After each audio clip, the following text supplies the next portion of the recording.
บายดีเด้อพี่น้องเด้ออากาศร้อนนอนเด้อพี่น้องช่วงนี้อากาศก็ร้อน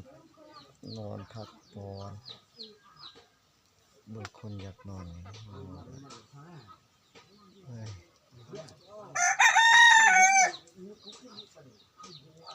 อากาศมันร้อนนอนพักผ่อนแปลกมากกดไลค์กดแชร์เด้อกดติดตามเด้อ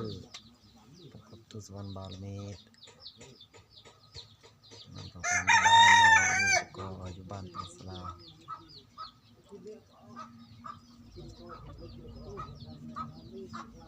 กระโดดไล่